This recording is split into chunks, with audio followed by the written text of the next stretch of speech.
उन्होंने कहा कि कुमारस्वामी काले हैं तो काले को काला नहीं तो क्या कहा जाएगा। This video is sponsored by Iqbal Patel School, Best Residential School, and Indian Public School Literacy Makes Nation. Hello everyone and welcome to our channel mass media बसो कल्याण।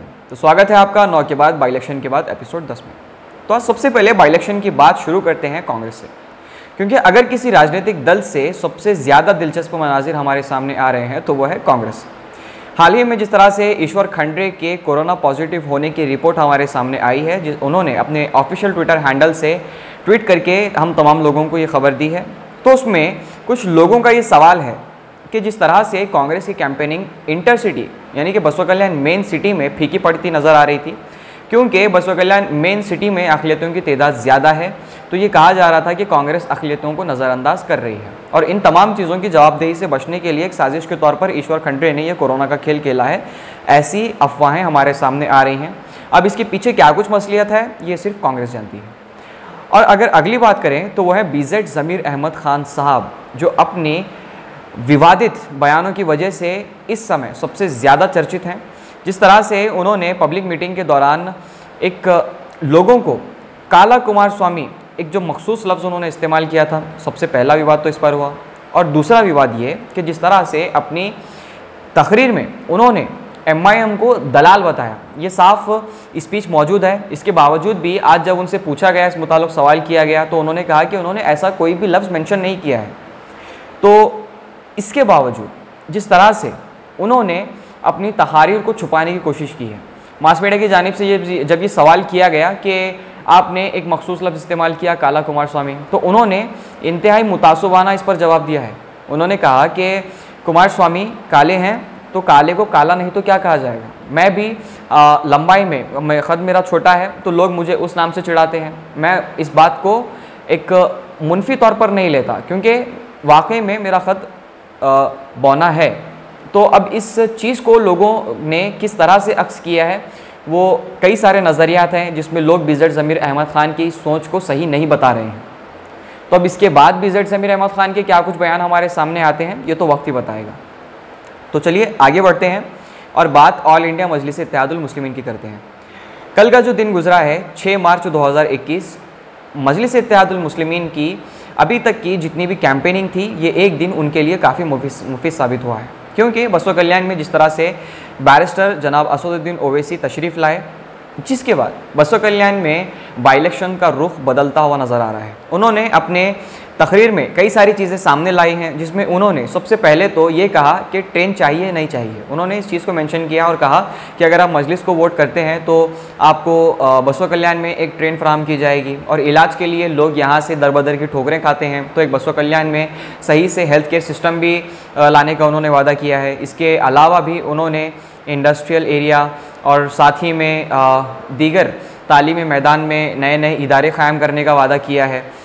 तो अब इन तमाम चीज़ों में उन्होंने कांग्रेस पर कई सारे गंभीर इल्ज़ामात साधे हैं। उन्होंने कहा कि आप MIM पर इल्ज़ामात लगाते हैं, जबकि आपके ख़ुद के 13 MLA कांग्रेस छोड़कर BJP ज्वाइन हो चुके हैं माजी में।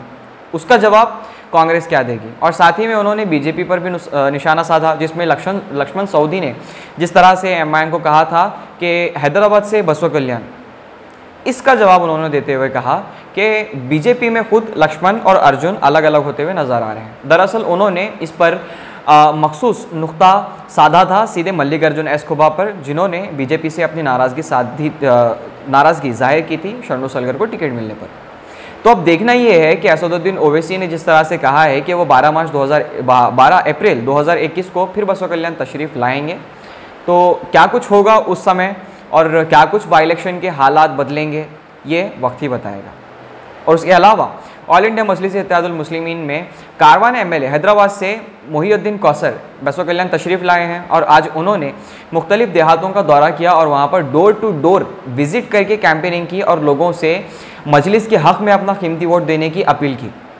और इसके अलावा भी कैंपेनिंग के मामले में अब ऑल इंडिया मजलिस इत्तेहादुल मुस्लिमीन काफ़ी तेज़ होती हुई नज़र आ रही है।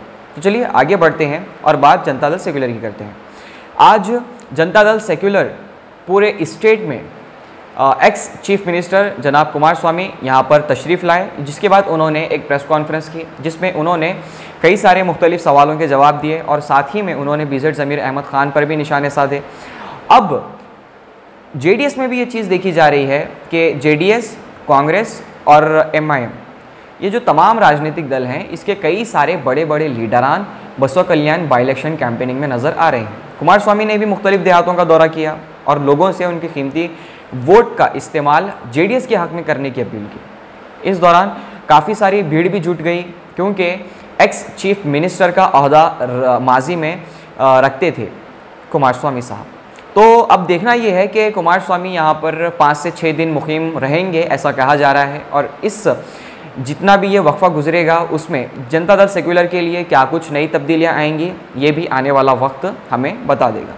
तो चलिए आगे बढ़ते हैं और बात भारतीय जनता पार्टी करते हैं, जो इस समय कुछ खास चर्चा में नज़र नहीं आ रही है, मगर उसके बावजूद भी बीजेपी की जितनी भी कैंपेनिंग है उसके लिहाज से इतना ही कहा जाता है कि बीजेपी इंटरसिटी में जो अक़लियतों की सबसे ज़्यादा तादाद यहाँ पर मौजूद है उन्हें सबसे ज़्यादा नज़रअंदाज कर रही है।